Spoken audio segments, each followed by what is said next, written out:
গোয়ালপুকুরে কাকার জমি হাতাতে ভাইপোর কীর্তি। 1.5 বিঘা জমি লিখে দিতে গিয়ে বিপত্তি। 1.5 বিঘা জমি রেজিস্ট্রি করাতে গিয়ে সর্বশান্ত হয়ে গেলেন কাকা। কিভাবে হলো ঘটনাটা জানবো, আমাদের প্রতিনিধি চঞ্চল রয়েছেন আমাদের সঙ্গে। চঞ্চল, ঠিক কিভাবে এই বিপত্তি ঘটালেন কাকা?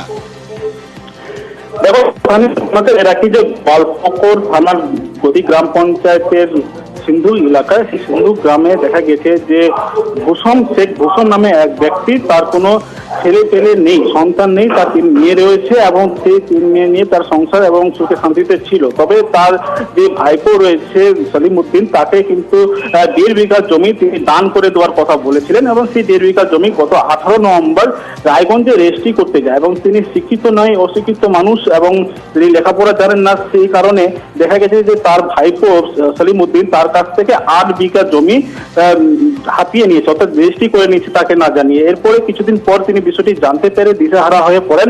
পরবর্তীতে প্রশাসনের দ্বারস্থের পাশাপাশি গোয়ালপুকুরে যিনি তৃণমূল নেতা তথা জেলা পরিষদের সহকারী সভাধিপতি রয়েছেন গোলাম রসুল, তার দ্বারস্থ হন এবং তিনি বিষয়টি জানার পরে পুরো ক্ষুব্ধ হয়ে পড়েন এবং তিনি সমস্ত রকম প্রশাসনের কাছে বিষয়টি জানানোর পাশাপাশি সমস্ত রকম ব্যবস্থার আশ্বাস দিয়েছেন। তবে এই যে ঘটনা, এই ঘটনা নিয়ে রীতিমতো কিন্তু এলাকার মানুষও কিন্তু ক্ষুব্ধ এবং রয়েছে যে এইভাবে একজন ভাইপো তার কাছে কিভাবে সেই জমি না বলে হাতিয়ে নিয়েছেন এবং এই নিয়ে কিন্তু এলাকার মানুষও কিন্তু ক্ষুব্ধ রয়েছে। তবে গোটা ঘটনা নিয়ে কিন্তু সঠিক যাতে ওই কাকা বিচার পায় এবং পুনরায় যে জমি ফিরে পায় সেই দাবিও তুলছেন এলাকার বাসিন্দারা। বেশ চঞ্চল, ধন্যবাদ।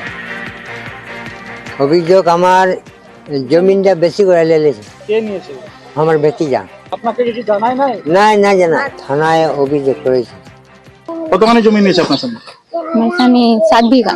কার জমিটা? আমার চাচার। এই যে আপনার কাকাকে না জানিয়ে কিন্তু এই জমিটা আপনার স্বামী কিন্তু লিখে আমার কাকাকে বলিল আমি জেলা খাচুনি ওইলাই রেজিস্ট্রি করল। আচ্ছা, আর দুসরা লা নিলাম। 18 তারিখে রেজিস্ট্রি হয়েছে, 20 তারিখে আমাদেরকে পরিবার লোক আসে বললো যে এরকম আমি 1 বিঘা জমি রেজিস্ট্রি দিয়েছি, 9 বিঘা জমি আমাদের কাছে নিয়ে নিয়েছে। আমি সঙ্গে সঙ্গে ডিএম সাহেবকে ফোন লাগাই দিলাম। ডিএম সাহেব আমাদেরকে আশ্বাসন দিল যে আমি ওই ক্যাবেলারগুলো পেন্ডিং করাই দিচ্ছি। এটা করাইছে, এখানে 2-1 আছে, আমরা ওদের নামে কমপ্লেনও করেছি থানায়। আইসি আমরা বলে দিয়েছি কি আপনি ওদেরকে ইমিডিয়েটলি অ্যারেস্ট করুন।